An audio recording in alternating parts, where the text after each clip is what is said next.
There have been many great and wise words that have been written about golden conduct that all of us can practice.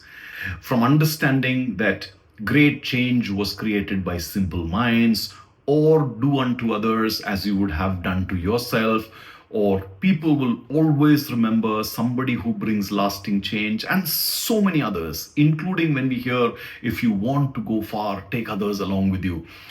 On every aspect of human association and working with each other, there have been some beautiful and amazing and wonderful words written, which are what we call the golden conduct. But what prevents us naturally from adhering to this golden conduct? Why isn't that we do not gravitate towards that golden conduct? And why is it that we gravitate towards much lesser ways and means of behaving the way we behave?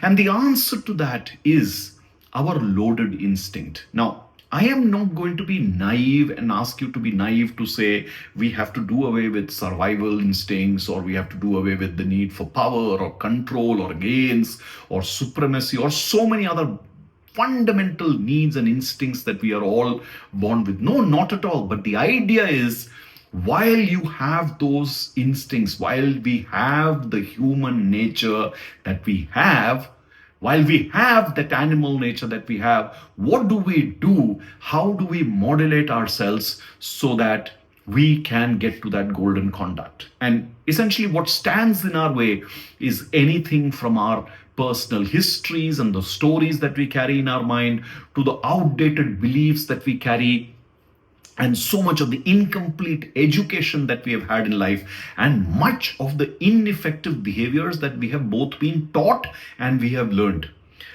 Like my teacher and the creator of transactional analysis, Eric Berne, would say, and the other teachers that I have learned from in transactional analysis space would say, that we were all born princes and princesses. It is the world with all its garbage that has made us the orgs and frogs, and we need to take all of that out and evolve.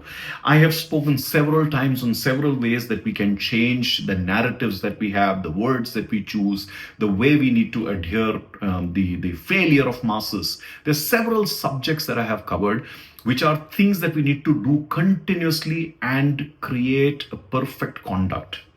But today, I want to talk to you about three very important questions that we need to carry in mind.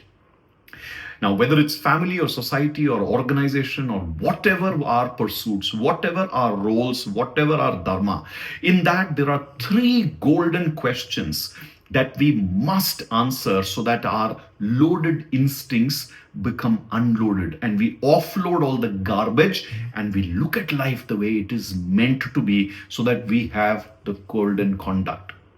The first question, the first golden question that we need to always ask is, what is right? And in that sense of our role, never stick to an answer that, there are so many shades of gray. No, it's your job to know what is right. It's your job to work with others to agree on what is right in that situation, given the resources, given the constraints. And the way to understand what is right is not just for self, but for others in that situation and for the system that you are in. Never, ever, ever violate what is right for you, others, and the system put together in one go.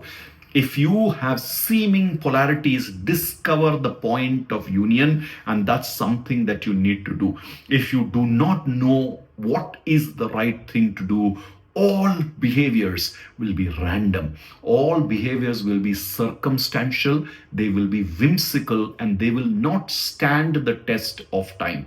Yes, contexts may change, and that which is right in that context may be wrong in some other context. But in that situation is what I'm talking about.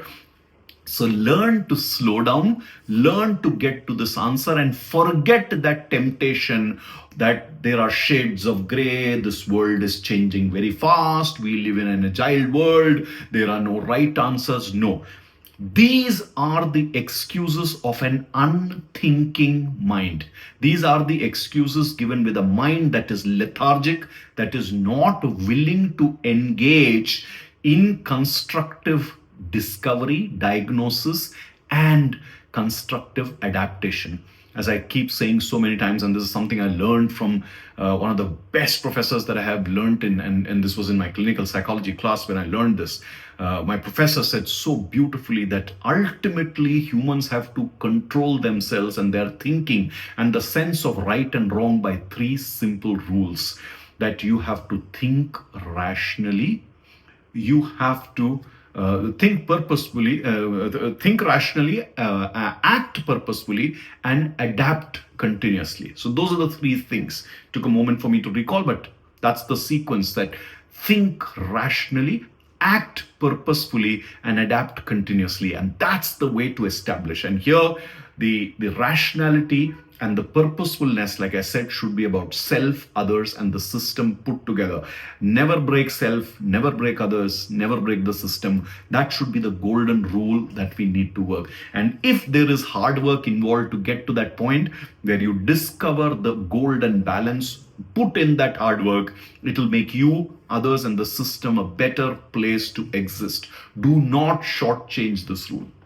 Now, you've got that answer of what is the right thing to do. The next thing that you need to understand is the question of timing. What is the right time? Yes, there is the right time, because it's a question of flow and it's a question of the focus that you need. The flow should be such that we are not forcing things on, we are not forcing people, we are not forcing outcomes. You cannot violate the laws of nature. So whether it's gravity or it's growth or it's change, everything has a natural law. Whenever you are acting, you need to consider that flow of time to establish, is this the right time to do, or what is the right time to do things, so that you do not end up forcing things. Otherwise, our tendency in today's world is to hurry things up, to push things and try to shortchange. You try to do things in 2 days, which otherwise naturally would take about 10 days to do. It really doesn't help, because this creates collateral damage. And the other sense that you need to have of timing is that whatever you do, you should not create collateral damage for your health, your family, others. And there is this little message that keeps going around that you have to make sacrifices. Question is, what is the cost of those sacrifices? What is the pleasure in those sacrifices? Who is making those sacrifices? Is it a unilateral call that you're taking, or is it someone else also agreeing? Because if someone else has agreed to doing things along with you, then it's no more a sacrifice. You are paying forward that cost. Something is a sacrifice when you are doing it forcefully. Something is a sacrifice when it's a collateral damage of something that you're doing unthinkingly. So make well-informed decisions also about timing by considering the flow, and if you have enough time at hand, and to eliminate collateral damages and ensure that you collectively decide what's the right thing to do. And as you move on with that sense of timing, you also have to understand how much to take, because invariably the human things that we do at home or organizations or otherwise in society is also about gaining things. You take things out, whether it's the accolades that you want to take, or the progression that you want to take, or profits that organizations want to make, or as human beings, greater comforts, greater resources. Question always is how much to take and how much should you go after. And to that, one of the fundamental questions that needs to remain is, take only as much as will allow you to remain human, which means all the evolutionary gains that you have made of your physical capabilities, mental, emotional capabilities, intelligence, and everything else about that we stand for a society. Do as much will take care of all of those evolutionary gains and create forward-looking, progressive growth for us. Don't do things which will regress us overall. Even in your life, wherever you are, don't do things which are unethical or challenging that will take you back. So one is the question of continuing to become a better human and all the evolutionary gains. The others, wherever you have reached in life, ensuring that you protect that position. Don't take so much that it hits you back and you fall from that position from where you started.